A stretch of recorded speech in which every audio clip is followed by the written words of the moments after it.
히스기야 왕에 대해서 한번 정리를 해보도록 하겠습니다. 한 3회 정도를 해야 될 부분인데 오늘 1시간 동안 한번 정리를 해보겠습니다. 오늘 설교를 여러분 듣고 나면 히스기야 왕에 대해서는 내가 좀 많이 안다, 이제 그 정도까지 가게 될 수 있을 거라고 생각을 합니다. 하나님께서 우리에게 주시는 말씀은 열왕기하 18장 1절부터 4절까지 말씀을 여러분과 제가 합독하겠습니다. 이스라엘의 엘라 왕의 아들 호세아 제3년에 아하스의 아들 히스기야가 유다 왕이 되었다. 그가 왕이 되었을 때 그는 25살이었다. 그는 예루살렘에서 29배 동안 다스렸다. 그의 어머니 아비는 스가랴의 딸이다. 그는 조상 다윗이 한 모든 것을 그대로 본받아 주님께서 보시기에 올바른 일을 하였다. 그는 산당을 헐어버렸고 돌기둥돌을 부수었으며 아세라 목상을 찍어버렸다. 그는 또한 모세가 만든 구리뱀도 산산조각으로 깨뜨려 버렸다. 이스라엘 자손이 그때까지도 너우스단이라고 부르는 그 구리뱀에게 분향하고 있었기 때문이다. 아멘. 주전 8세기에 남북 왕국의 네 예언자를 여러분이 아실 것입니다. 북왕국 이스라엘의 예언자는 아모스와 호세아입니다. 남왕국 유다의 주전 8세기의 예언자는 이사야와 미가입니다. 이 네 명의 예언자는 여러분이 함께 다 이미 살펴보았습니다.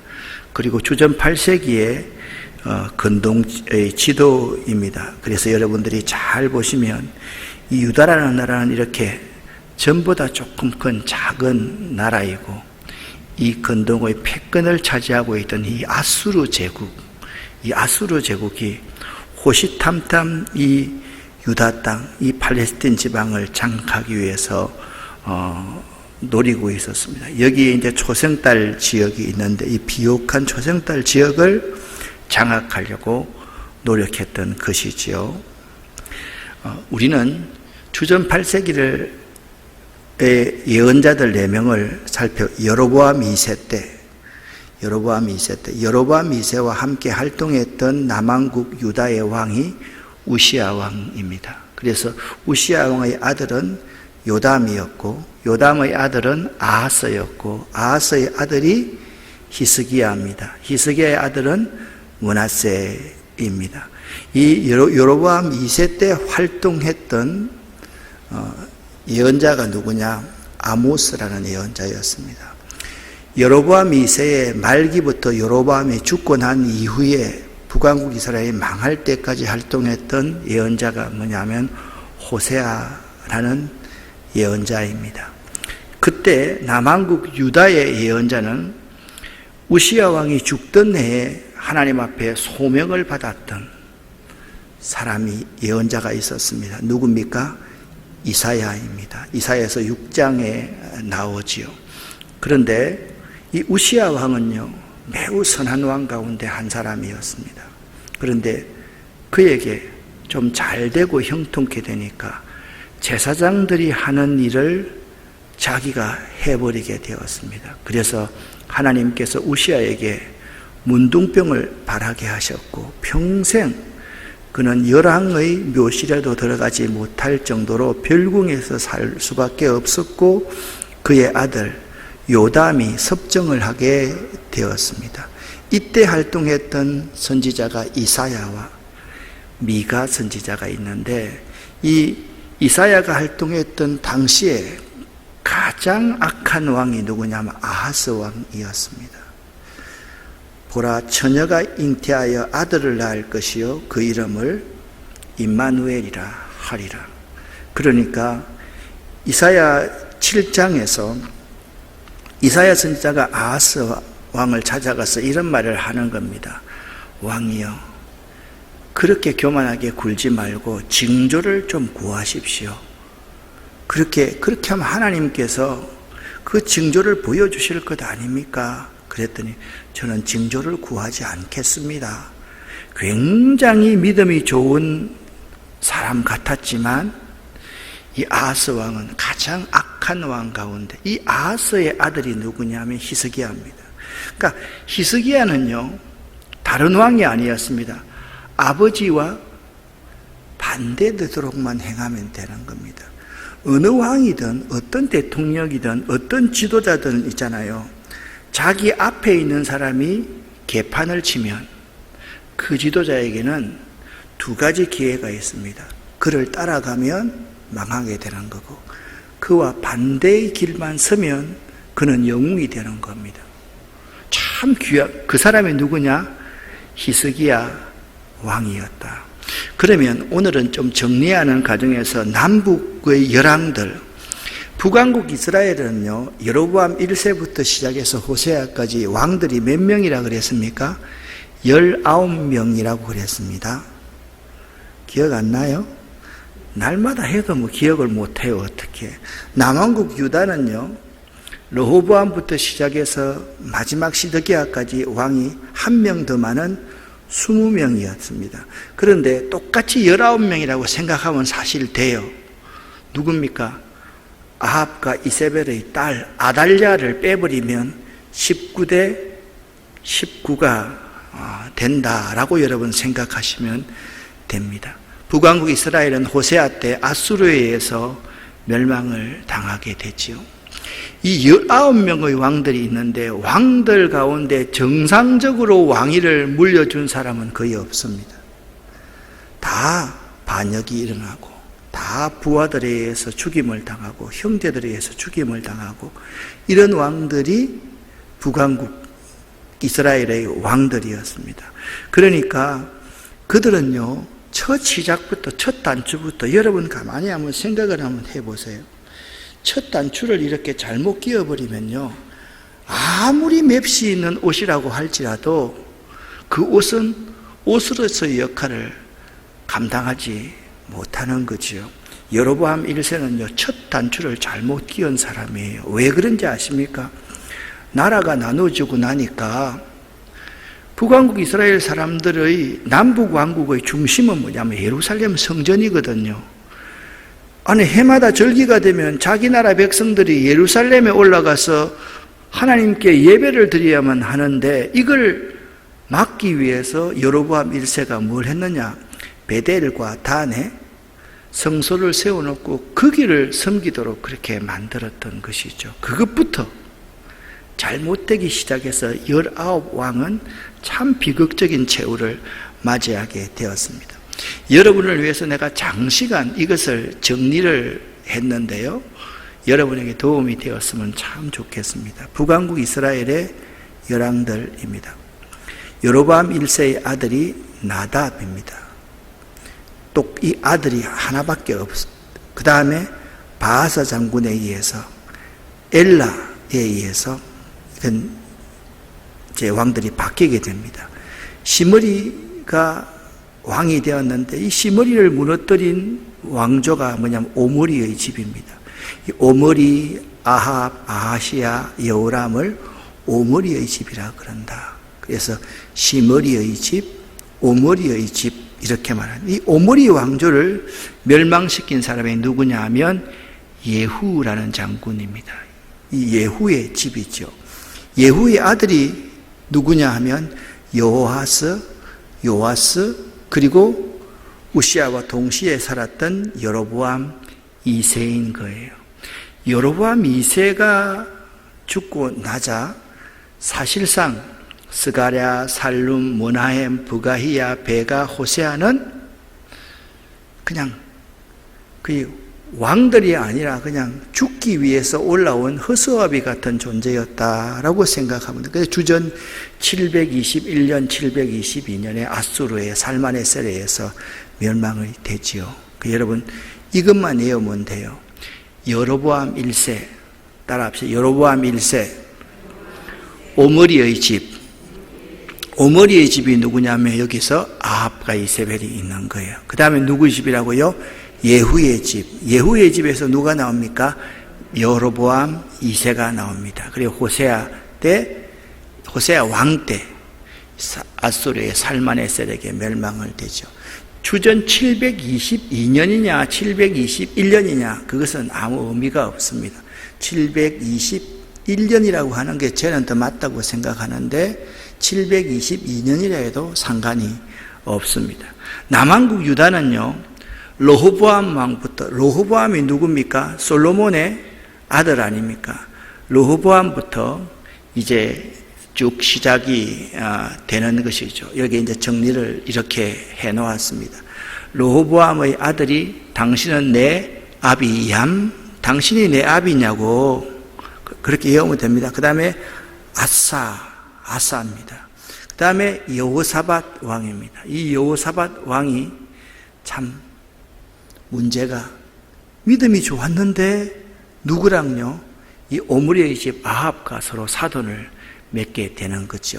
그래서 아들이 여호람 또한 요람인데 그 아달랴가 오므리의 집 아합과 이세벨의 딸이 여기 며느리로 들어오게 됩니다. 여호람의 아들이 아하시아고 이 아하시아가 누구에게 죽게 됩니까? 예후에게 죽게 됩니다. 예후에게 죽게 되죠. 그러니까 아달랴가 눈이 뒤집어집니다. 그래서 할머니가요, 손주들을 싹 다 죽이고 자기가 왕이 됩니다. 6년 동안. 그런데 그때 살아남은 요아스가 다시 왕에게 등극하게 되지요. 요아스의 아들이 아마샤입니다. 자, 여러분 이렇게 아비얌, 아사, 여호사밧, 여호람, 그 다음에 아하시야, 아달랴, 요아스, 아마샤, 그 다음에 우시야 왕의 아들이 요담, 요담의 아들이 아하스, 그 다음에 히스기야, 므낫세. 자, 됐습니다. 그 다음에 여기까지 외우면 그 다음에 아몬드 케이크를 외우라 그랬습니다. 아몬입니다. 이게 아몬이 잘 안 외워집니다. 그러니까 므낫세 다음에 아몬입니다. 아몬 다음에 유다의 거의 마지막 왕이라고 할 수 있는 선한 왕 요시아가 있습니다. 요시아의 아들 가운데 여호아하스, 여호야김, 여호야긴, 시드기야 때 멸망을 하게 된다라는 점을 여러분이 알아두시면 되겠습니다. 자, 그때 이제 유다의 히스기야 왕에 대해서 한번 생각을 해 보겠습니다. 이 히스기야 왕에 대한 이 그림입니다. 이 히스기야 왕 저기시 남유다는요, 내적으로는 극도의 종교적인 타락입니다. 왜냐하면 자기 아버지 누굽니까? 아하스가 우상 숭배의 왕이었기 때문에 그랬습니다. 그래서 극도의 종교적인 타락으로 백성들의 심령이 병들어 있었고, 외부적으로는 히스기야 왕이 될 때 드디어 보세요. 우시야 왕이 있을 때 요담까지는 아수르가 좀 조용히 있었습니다. 자기 주변에 있는 것을 정리하느라고. 아하스 왕부터는 아수르가 힘을 발하기 시작했는데 히스기야 왕이 되었을 때는 하나님께서 히스기야의 교만을 깨뜨리기 위해서 아수르가 이제 자꾸 유다로 침공해 오는 것을 알 수가 있습니다. 북왕국을요 멸망을 시키고 그 여세를 몰아서 남한국 유다를 끊임없이 위협하고 있을 때였습니다. 이러한 때 25살로 즉위한 유다의 13대 왕 히스기야는 우상 숭배를 척결하고 성전을 청결케 했습니다. 요게요 왜 이래 됐는지 아십니까? 나중에 이제 설명을 할 건데요. 히스기야 왕은요 자기가 왕으로 재직하고 있을 때 북왕국 이스라엘이 멸망하는 것을 봤거든요. 그게 굉장히 큰 충격이 됐습니다. 북왕국 이스라엘처럼 이렇게 왕들처럼 하면 안 되는 거구나 라고 생각하고 25살 때 왕이 되자마자부터 우상 숭배를 척결하고 성전을 정결케 하고 하나님 앞에 늘 정직히 행할 수밖에 없었습니다. 그리고 아수르의 침략 위협 속에도 그런 침착하고 지혜롭게 나라를 경영하여서 나라를 부강하게 만들었던 위대한 왕입니다. 성경에서 다윗과 솔로몬 빼고 가장 많이 등장하고 있는 왕이 누구냐? 히스기야 왕이거든요. 그만큼 히스기야 왕은 사람들에게 주목을 받았습니다. 그래서 성경에서 이렇게 보면 다윗과 솔로몬 왕 하고 나면 그 다음에 히스기야 왕, 그 다음에 요시야 왕을 보면 이 네 명의 왕만 잘 알면 하나님 앞에 우리가 어떻게 살면 되는지를 알 수가 있습니다. 히스기야라는 이런 말은요, 여호와는 나의 힘이라는 뜻인데, 그는요 자기의 이런 말대로 여호와만을 의지하며 어려운 시대적 상황 아래서 남왕국 유다를 거의 30년 가까이 29년 동안 잘 통치했던 왕이었습니다. 그러면 히스기야가 어떤 사람이었는가? 그는 어떤 삶을 살았기에 다윗 이후 분열 왕국의 그 많은 왕들 가운데서 가장 위대한 왕 중 한 사람으로 평가될 수 있었는가? 오늘 우리가 히스기야 왕을 한번 살펴보기를 원합니다. 오늘 여러분에게요, 여섯 가지를 히스기야 왕에 대해서 여러분 제시할 겁니다. 이 6가지를 잘 지키고 교훈으로 삼으면 참 좋겠습니다. 첫 번째, 히스기야 왕은요, 열왕기하 18장 1절부터 18절까지 말씀을 보면 하나님과 동행했던 사람입니다. 성경에요, 악한 왕들은요, 여로보암의 길로 행하였다라고 말하고, 선한 왕들을 어떻게 표현하고 있어요? 다윗의 길로 행하였다라고 그렇게 말합니다. 성경의 기자가 히스기야 왕을요, 다윗의 모든 행위와 같이 정직하게 행했다라고 평가를 하고 있습니다. 이 평가는요, 아사 왕과 히스기야 왕과 요시야 왕 단 3왕에게만 주어진 것이 이 평가입니다. 자, 보십시오. 솔로몬의 아들이 누구라 그랬습니까? 르호보암입니다. 르호보암의 아들이 누굽니까?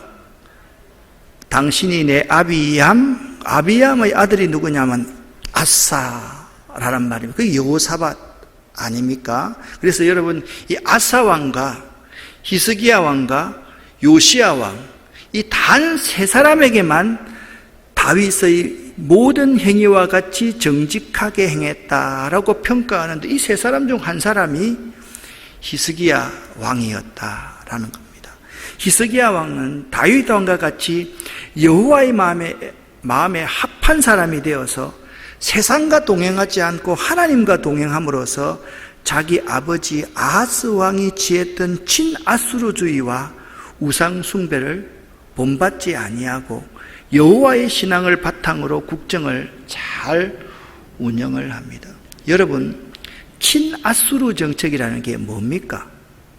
하나님을 의지하지 않고 세상의 힘을 의지하는 거죠. 하나님이 매우 싫어하시는 거죠. 그러니까 친아수르 정책을 포기했다는 것은 세상의 힘을 의지하지 않고 하나님만 의지했다라는 것이고, 아버지처럼 우상숭배를 본받지 아니하고 오직 하나님만 섬겼다. 그걸 말하는 거지요. 그는요, 왕위에 즉위하자마자 종교개혁을 가감하게 실시를 했는데, 특별히 있잖아요, 이 부왕 아하스에 의해서 폐쇄된 성전의 문을 열었고 성전을 정화시켰고 산당들을 제거하고 우상을 파괴했고, 세 번째가 매우 중요합니다. 모세가 광야에서 만든 놋뱀 있잖아요. 그 놋뱀에 그때까지 이스라엘 백성들이, 유다 백성들이 향을 드리고 있었던 거죠. 놋뱀을 산산이 부숴버렸습니다.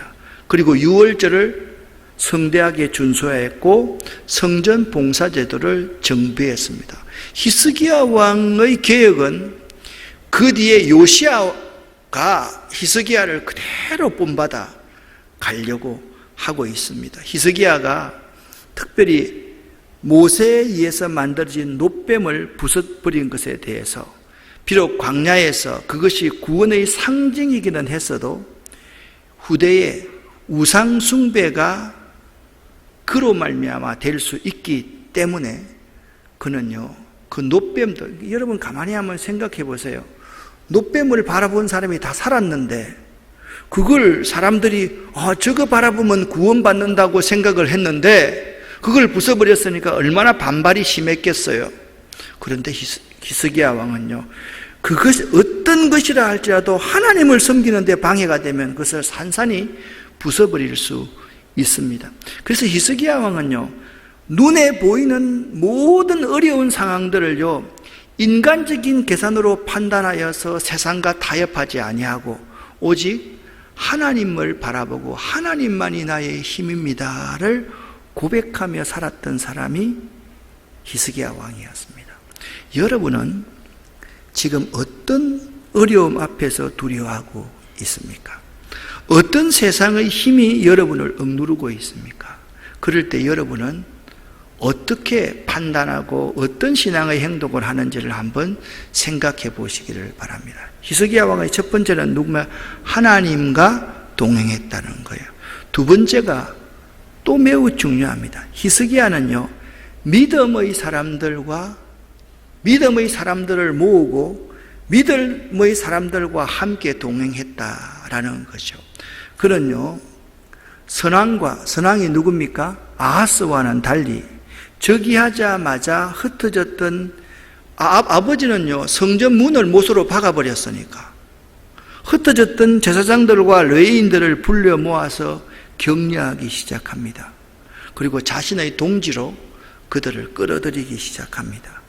그러니까 레위인들이 너무 고맙고 감사하거든요.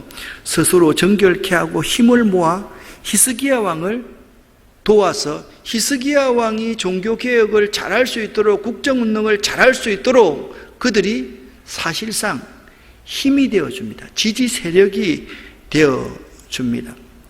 히스기야 왕은요, 다윗 왕과 선지자들이 명한 대로 성전 제사의식을 되살렸으며 우리가 잘 아는 시편 가운데 많은 시편이 다시 히스기야 왕 때 모아서 편집된 것이라는 것을 여러분 알아야 돼요. 그러니까 히스기야 왕이 없었으면, 요시야 왕이 없었으면, 요아스 왕이 없었으면 사실 이런 것들이 다 편집이 되지 않고 다 불태워졌던 것이죠. 뿐만 아니라 결정적으로 히스기야 왕은 이사야 선지자의 도움을 많이 받게 됩니다. 그래서 히스기야 왕과 딱 붙여서 생각할 수 있는 선지자는 누구라고요? 이사야 선지자입니다. 히스기야는요, 어려움에 처할 때마다 여호와만을 바랐는데 그때 제일 먼저 찾았던 사람이 누구냐? 이사야 선지자였다라는 거죠. 히스기야 왕이 국가의 이 존망의 위기에서 아주 안연하게 이걸 대처할 수 있었던 것은 뭐냐면 이사야 선지자 덕분이었다라는 사실을 알아야만 돼요. 여러분, 사람들은 이렇게 생각합니다. 목사님도 우리와 똑같은 인간인데, 맞아요. 똑같아요. 그런데 여러분, 항상 좋은 일이거나 어려운 일을 당하고 할 때 주의 종을 찾는 것, 이것이 얼마나 중요한지를 여러분 알아야만 돼요. 교만한 사람들은요, 여러분 이해하십시오. 여러분이 그런 사람이면 여러분은 교만하다고 회개해야 됩니다. 자기가 문제를 다 해결하려고 합니다. 그건 교만한 사람이에요. 여러분 가만히 한번 생각해 보세요. 내가요 80 먹은 교회 권사님 장로님입니다. 우리 부목사님들처럼 아직까지 젊은 분들이 담임 목사가 됐다고 칩시다. 그분들이 인생 경륜이 부족하겠습니까? 믿음이 부족하겠습니까? 그런 데 있잖아요. 그런 분들이요, 그 젊은 교역자들에게 다 묻습니다. 그 자세, 그 태도가 매우 중요하다는 사실을 알아야만 하는 것입니다. 여러분 주위에 지금 얼마나 믿음의 사람들이 많은가를 한번 생각해 보시기를 바랍니다. 내가 자주 만나는 사람은 나에게 어떤 영향력을 끼치는가를 한번 생각해 보시기를 바랍니다. 만나서 다른 사람들에 대해서 부정적인 이야기하고 신앙적인 이야기가 아니라 세상 이야기만 하는 사람들로 내 주변에 늘어져 있다면 그 사람은 여러분 믿음을요 쌓는 건 어려워요. 매우 힘들어요. 그런데 있잖아요, 쌓아놓은 거요 무너뜨리는 거는 일순간이라니까요. 그래서 우리에게 주변에 히스기야가 가장 잘했던 경우가 뭐냐면, 주변에 사람들을 불러 모아서 자기의 동지로 삼아서 자기가 개혁하는 것을 지지하는 그러한 세력을 만들 수 있었다라는 겁니다. 혹시나 내 주변에 있는 그러한 사람들이 나의 삶에 악영향을 계속 끼치는 사람이 없는가를 여러분 생각해 보시기를 바랍니다. 특별히 여러분에게 신앙적으로 큰 도전을 두고 선한 영향력을 두는 사람이 과연 얼마나 있는지를 한번 생각해 보시기를 바랍니다. 히스기야가 될 수 있었던 것은 뭐냐면, 하나님이 보내신 사람 누구요? 이사야가 있었기 때문이다 라는 것을 알아주셔야만 합니다. 그런 의미에서 히스기야 왕처럼 행복한 사람이 있을까라는 사람을 생각을 해봅니다. 우리가 잘 알아야 할 것은 주위에 좋은 신앙인, 나에게 선한 영향력을 끼치는 좋은 신앙인들이 참 많아야 한다라는 사실입니다. 세 번째, 이처럼 히스기야처럼 위대한 믿음의 승리자도 그 역시 하나의 연약한 인간에 불과했다는 사실을 또 알아야 된다는 거예요. 히스기야는 하나님과 동행했습니다. 주변에 좋은 믿음의 선한 영향력이 있는 사람도 있었습니다. 그런데 히스기야도 역시 연약한 한 인간이더라라는 사실입니다. 히스기야가 병이 들었다는 소식을 듣고, 당시로서는 아수르가 강국이었으니까 바벨론은 신흥 국가였거든요. 그 바벨론의 왕 부르닥 발라단이 위문의 사절을 보냈을 때 안타깝게도 그는 교만하여서 허영심에 의해서 그들에게 군기고와 모든 보물을 다 공개해 보이며 자랑하게 됩니다. 그는요, 자신이 소유한 금, 은, 보물을 자랑하면서 세속적인 방법으로 나라의 부강을 과시했던 것입니다. 묻습니다. 너무 쉬운 질문입니다. 히스기야가 잘해서 나라가 올바로 부흥했습니까? 아니면 하나님의 전적인 은혜였습니까? 다시 대답은, 히스기야가 잘했습니까? 하나님의 도움이었습니까? 여러분이 지금 잘 되어 있는 게 여러분이 잘했습니까? 하나님의 도움입니까? 그러면 왜 제대로 우리가 신앙생활을 하고 있지 못하는 걸까요? 조그마한 물질 하나도 아까워서 내가 챙기려고 하고 하나님 앞에 드릴지도 모르고, 여러분, 내 앞길만 먼저 생각하고 하나님이 내 인생을 도운다는 생각을 안 하고요, 자꾸 우리가 그렇게 내 인간적인 생각으로 살 수밖에 없어요. 이런 히스기야의 모습이 우리에게 그대로 있다라는 거죠. 그래서 이사야 선지자는 와서 히스기야 왕에게 유다의 멸망을 선언합니다. 당신이 보여주었던 이것으로 말미암아, 당신의 교만으로 말미암아서 유다는 멸망할 것입니다. 여러분, 어려움 속에서 하나님을 의지하는 믿음에서 떠나지 않는 것도 매우 중요하지만, 잘 들으십시오. 막상 모든 문제가 해결되고 평안과 축복을 누리게 될 때 하나님의 은혜를 잊지 않고 늘 감사하며 증거하는 것이 훨씬 더 중요하다는 점을 여러분 꼭 명심할 수 있기를 바랍니다. 우리의 신앙생활이 나태해지고 영적인 교만에 빠지게 되는 것은 자신의 앞길에 더 이상 아무런 문제도 발생하지 않는 것처럼 여겨질 때입니다. 그래서 여러분 기도할 때 하나님, 내 앞에 있는 모든 장애물들을 다 제거해 주십시오 라고 기도할 때가 참 많이 있습니다. 제거하고 나면요, 그래서 그 다음에 어떻게 돼요? 그 고속도로를 내가 닦은 줄 알고 내가 주인이 되어가지고 내 마이카를 타고 달리다가 그 앞에서 사고 나서 죽게 되는 거예요. 그게 우리 인간의 모습이다라는 거죠. 그러면 여러분, 히스기야 왕은 어떤 사람이었다고요? 하나님과 동행했고, 두 배, 주변에 좋은 사람들을 많이 모았고, 세 번째, 그럼에도 불구하고 그는 또 연약한 한 인간에 불과했다는 말씀을 드렸습니다. 그런데 우리가요, 히스기야 왕을 생각할 때 반드시 세 가지 사건을 생각해야 됩니다. 이것은요, 우리 인생에도 참 의미 있고 도움이 될 수 있는 사건입니다. 첫 번째 사건은요, 히스기야가 남왕국 유다의 왕으로 즉위한 지 6년 만에, 히스기야 왕이 몇 살 때 왕이 되었다 그랬어요? 25살 때 왕이 되었다 그랬죠. 6년이니까 몇 살입니까? 31살 때 북이스라엘의 호세아 왕이 아수르의 살마네셀에게 있어서 멸망당하는 것을 그가 눈으로 보았던 거예요. 이 사건은요, 히스기야 왕에게 굉장한 충격이 됐습니다. 그래, 여호와 하나님을 잘 따르지 않고 저렇게 사니까 나라가 멸망하는구나. 그것이 히스기야 왕에게 큰 충격과 교훈이 되었던 것입니다. 그래서 히스기야 왕은요, 그때부터 더 본격적으로 예루살렘 성전을 수리하고 우상의 단을 제거하고 성전의 제사를 회복했던 것이죠.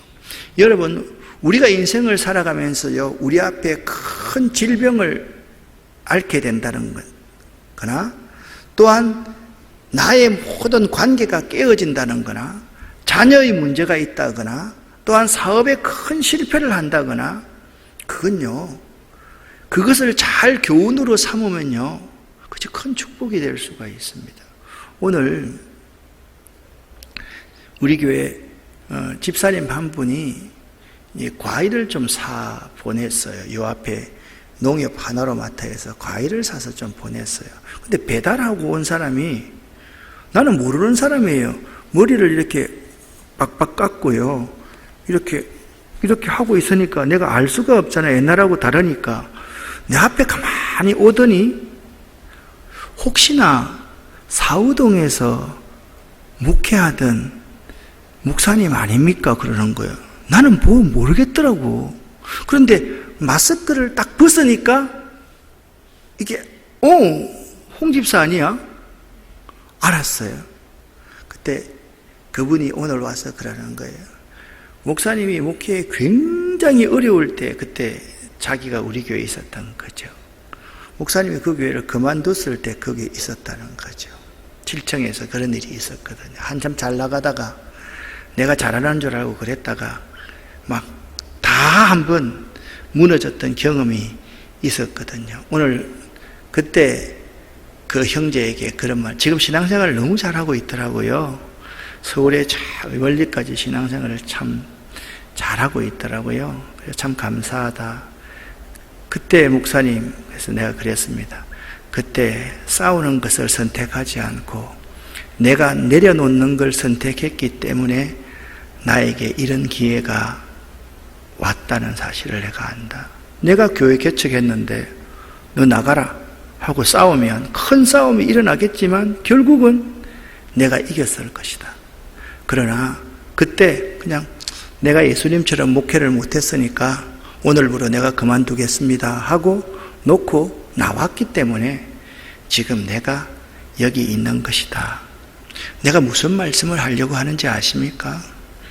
우리 인생에 있어서 있잖아요, 충격적인 사건, 내가 실패하는 여러 가지 일들을 만나면 그것이 나에게 양약이 되면 그것이 큰 복이 되지만, 히스기야 왕처럼 신앙적으로 종교를 개혁해야 되겠구나, 아버지처럼 안 해야 되겠구나, 그런 마음을 갖고 살아가지만 그렇지 않으면 안 되는 거예요.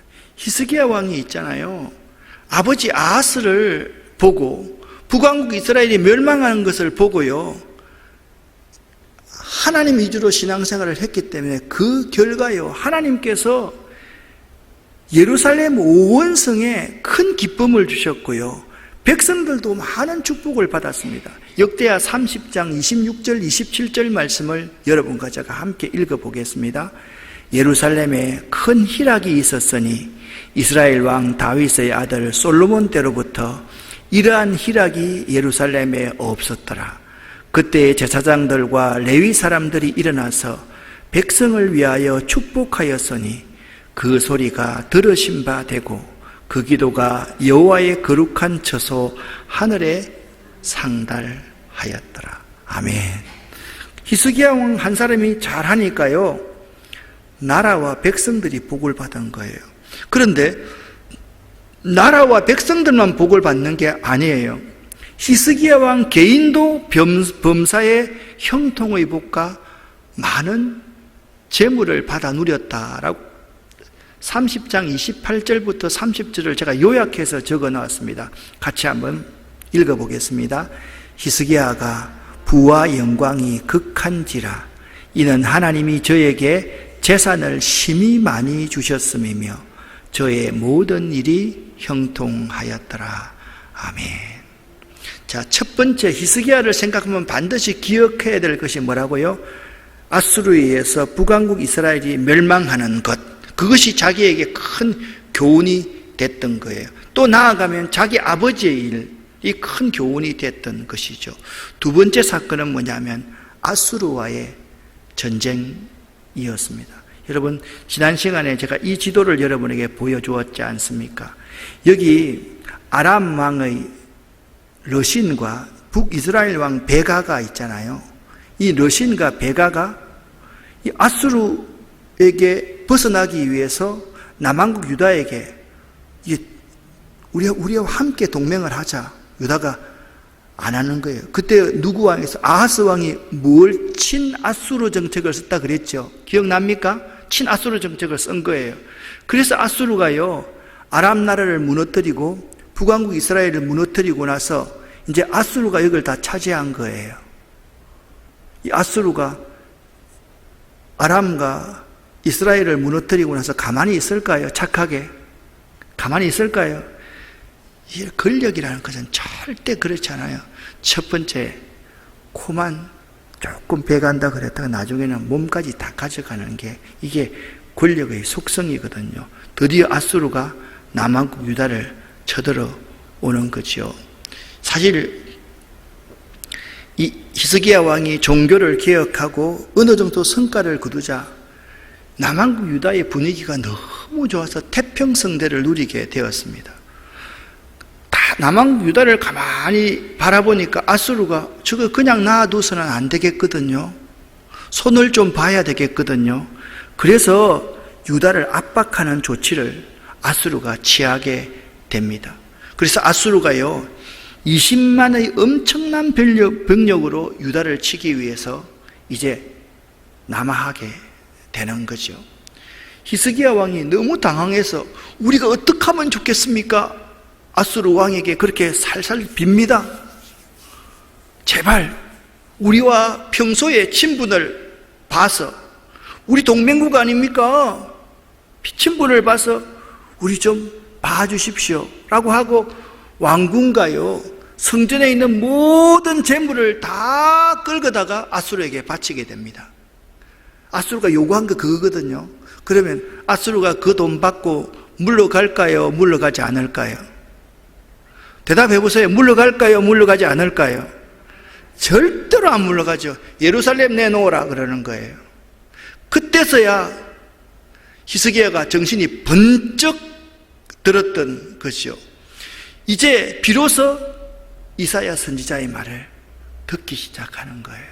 철저하게 회개하기 시작하는 거죠. 성전에 올라가서 히스기야가 그때서야 성전 왕궁에 있는 모든 보물 다 줬지요. 성전에 있는 모든 금붙이 다 뽑아가지고 다 줬지요. 나라가 망하게 된 거죠. 예루살렘 내놓으라 그러니까 성전에 엎드려서 통곡하면서 기도하는 거죠. 히스기야 왕이 성경에 보면 통곡해서 기도한 것이 2번입니다. 다른 데도 있었겠지만 아수르에게 나라를 빼앗길 뻔했을 때, 또 한 가지는 언제입니까? 자기가 병들어 죽게 되었을 때. 바로 그런 거예요. 그러니까 하나님께서 아수르를 물리쳐 주시는 거죠. 하룻밤 사이에 아수르의 병력이 몇 명이 침공해 왔어요? 20만이 왔습니다. 18만 5천 명을 하나님께서 죽여버리는 거예요. 그래서 아수르의 왕은요 돌아가서 부하에서 살해되고 그의 아들이 왕이 되잖아요. 이 두 번째 사건이 압수르의 침공입니다. 그래서 여러분 알아야 돼요.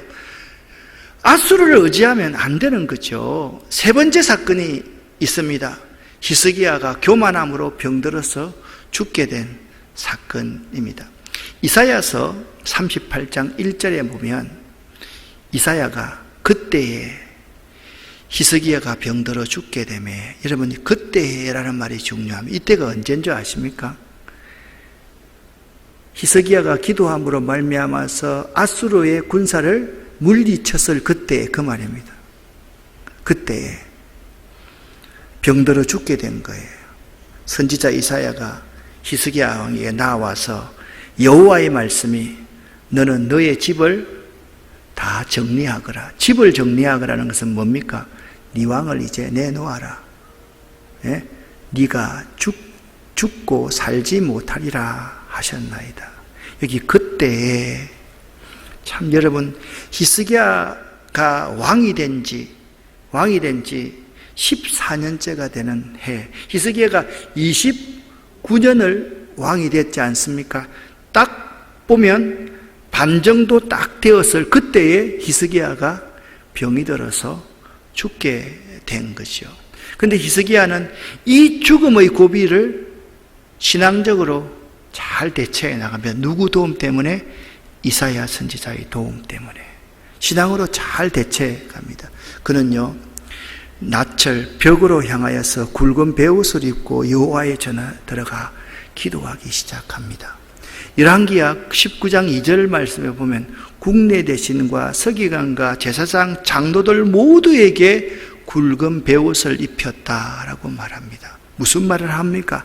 자신만이 아니라 백성의 지도자 모두에게 회개하도록 하였으며 함께 성전에 올라서 기도하였던 것입니다. 자, 여러분 유다왕 히스기야 왕을 오늘 생각해 봤습니다. 히스기야 왕의 교훈 6가지를 여러분과 제가 생각해 보기를 원합니다. 여러분, 히스기야 왕처럼 하나님과 동행하세요. 히스기야 왕처럼요, 믿음의 사람들과 함께 만나고 믿음의 사람들을 모으십시오. 그리고 그들에게 도움을 구하고 그들의 선한 영향력을 본받으십시오. 그러나 우리 모두는 연약한 인간임을 잊지 마십시오. 다시 한번, 첫 번째 뭐라고요? 하나님과 동행하라. 두 번째, 믿음의 사람들과 교제하라. 세 번째, 그러나 나 역시 연약한 자임을 잊지 말아라. 그것이 히스기야 왕이 우리에게 주는 세 가지의 교훈입니다. 그리고 꼭 기억해야 될 것이 있습니다. 여러분과 제 인생에 꼭 기억해야 될 것이 있습니다. 무엇입니까? 북왕국 이스라엘의 멸망입니다. 저는 목회를 하면서 그런 걸 참 많이 봤어요.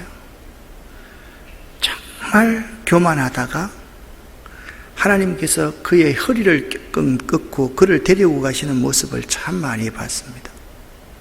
저는 정말 많이 봤습니다. 그래서 참 제가 제 마음대로 살고 싶다가도 그게 생각나면 저 스스로가 움찔할 때가 참 많습니다.